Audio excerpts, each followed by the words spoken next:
So in my last video I said that would be the final video for 2020. I lied. I have another quick video I need to get out before then. So, Jump Festa 2021 just happened recently, and I thought it was due to give you a full update on what exactly happened there. For the unaware, Jump Festa is Shonen Jump's premier convention, happening at the end of each year and showcasing what Jump has in store for the next year for each of its series. Obviously, this year's Jump Festa was handled completely online, but there was still a stage show alongside the Straw Hat voice actors appearing to celebrate like every year. In fact, this was even the first year that Jinba's voice actor probably showed up alongside the other Straw Hats, so that's pretty cool. The full VOD of the event is actually publicly available on One Piece's official YouTube channel. It's entirely in Japanese, obviously, but there's some pretty cool stuff in there if you can still admire without any subtitles, such as the Straw Hat voice actors reenacting famous scenes from Onigashima, among other things. However, what really matters to us in this year is Oda's yearly message at Jump Festa, because like every year, he gives us a special message where he talks about the future of the franchise in the coming year, and particularly what will happen in the manga. It's important to understand that the context of these messages always relate to what will happen to the series of One Piece as a whole, in terms of new projects, but also specifically what will happen to the manga within the scope of next year. So Oda here is referring to something that will happen in 2021 serialization. To put some recent examples, Oda mentioned we would see Oden's flashback in 2019, he mentioned that the Lurking Legend would be introduced in 2018, which, as I mentioned in our recent video, that likely seems to refer to Roxy Shibak, and even things like the year of Sanji's statements all come from these Jump Festa statements. All of these have always come to pass in some form or another, so they have a lot of validity. But anyways, that's more towards the end of the message, but let's read the entire message as a whole. This message was translated by me. You can find my full translation in a link in the description if you want to read the message for yourself. To everyone watching Jump Festa, hello! This truly has been a difficult year, hasn't it? I feel many people have been affected by the strong influence of Corona. I like to applaud all those from various industries who have been doing their best to cheer other people up all this time despite the situation looking like something out of a dream. It's been quite the year. Anyways, on the Jump front, Kimetsu was pretty amazing, wasn't it? It brought joy and salvation to the feelings of so many. That's truly impressive. That's how manga should be. In a way, I was really moved. Now, this might be Jump Festa, but it's also the One Piece stage event, so let's get talking. In some way or another, One Piece has already ended up in 1000 chapters. By the time you'll be reading this, I'll have already finished chapter 1000 and will be meeting with the anime cast at Jump Festa. Or so it was supposed to be, but alas, I'm not allowed to go. What a shame. To all you old farts and grannies at the stage event, no, where are my manners? To all you old farts and ladies at the stage event, have you been well? Regardless, even if I can't go, chapter 1000's release is indeed coming up. I wonder if I can draw it well. Chapter 1000 is somehow releasing on the first Jump issue of next year. What timing! I hope you enjoy it! There are various projects going on alongside the celebration of Chapter 1000, so please, indulge in those as they come out towards the start of next year. Oda here is mentioning that there's a lot of projects in this coming year. Obviously, the year opens up with Chapter 1000, but Volume 100 will also come down the line. Furthermore, he also talks of other projects coming alongside Chapter 1000, which we'll learn in due time once the chapter releases. One of those is the 1000 Logs project, which is a website with a timer ticking down to a countdown to some big event happening. Furthermore, there's also a new chapter of Shokugeki no Sanji, a One Piece spin-off by the creators of Shokugeki no Soma, that is coming alongside Chapter 1000 in Shonen Jump.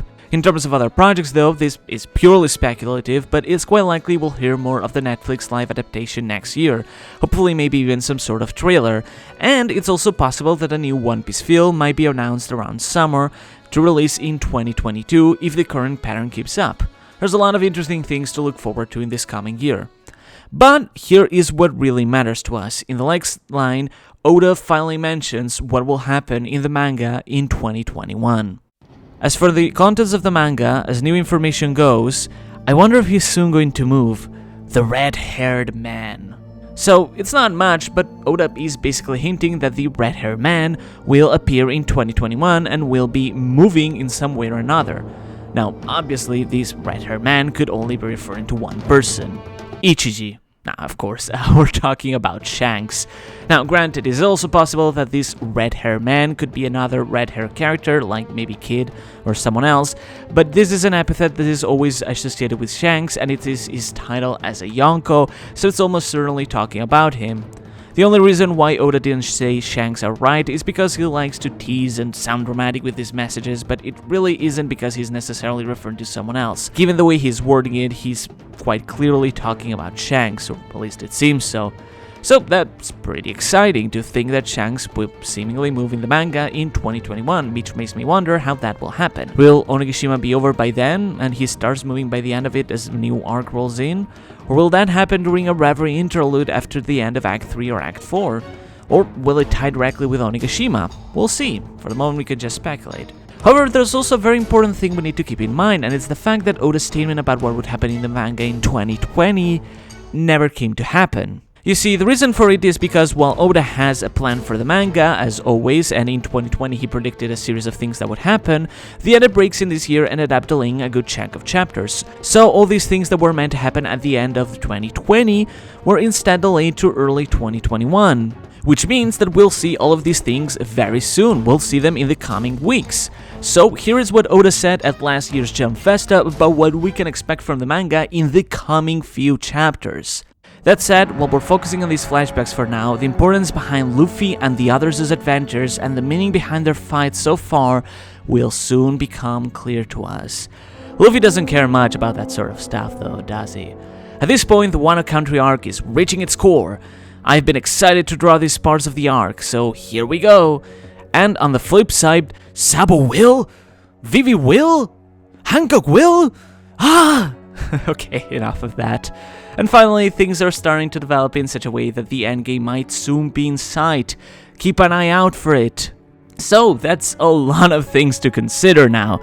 Not only do we have Shanks possibly moving in the next year, but we also have Act 3 seemingly ending soon, with a Reverie interlude with an update around the world, showing us what is going to happen to Sabo, Vivi, Hancock, and everyone else, picking up from chapter 956. However, what is potentially even more interesting is Oda's claim that the meaning behind Luffy's fights and adventures will soon become clear to us.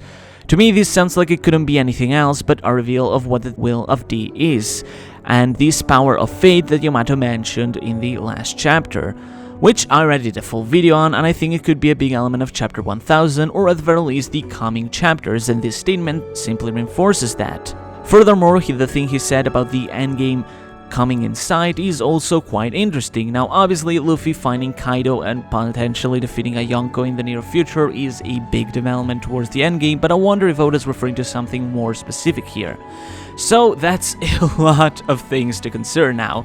Act 3 is likely ending soon, a Reverie interlude with an update around the world might come, a potential Will of D reveal in some form or another, a setup for the endgame, and Shanks moving all in the next year. 2021 is really going to be a packed year for the One Piece manga. Anyways, back to the original message. Oda ends his message with this statement. As always, the story is pushing towards its finale. Take your time to enjoy yourselves this next year. December 2020, Eiichiro Oda. Here, he reaffirms his statements from across 2020 that the One Piece manga is slowly ending. In case you've heard some of the misinformation, no, Oda never said that the manga has 10 years or there's a lot left. He's being very clear that there's about 4 to 5 years left.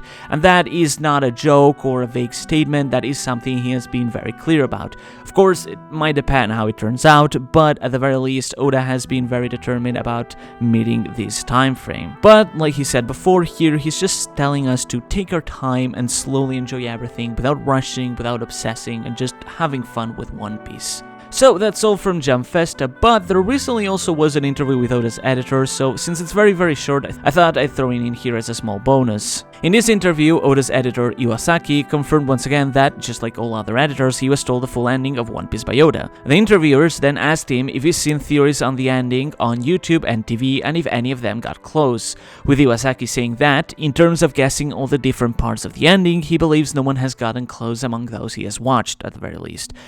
Please keep in mind that he's almost certainly referring to Japanese YouTubers and Japanese TV programs since he isn't fluent in other languages, so for as cool as it would be that he's seen your favorite YouTuber, chances are he's only really seen a few Japanese videos.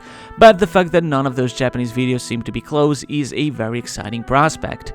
He was also asked if the rumor that there will be 120 volumes is true, and he mentioned that the number is not yet set in stone. However, he reaffirms once again that the story is heading towards its ending. Then finally, a small but really cool tidbit is that in this interview it was revealed that a lot of mangaka in Jump do not design their logos themselves, but in fact these logos are designed by an external logo designer who works at Jump, though mangaka usually do get a say in details and symbolism potentially represented within the logo itself. This doesn't apply to all mangaka, of course, but Oda is in fact among them and was not the one who created the iconic One Piece logo, if you can believe it. Though, like I said before, it seems he gave some directives and some things he wanted designed with that logo. So that's all the news from the past couple of weeks. What do you think about what Oda said that will happen in the next year? Are you excited? Let me know and I'll see you next time. Have a happy new year and thanks for watching.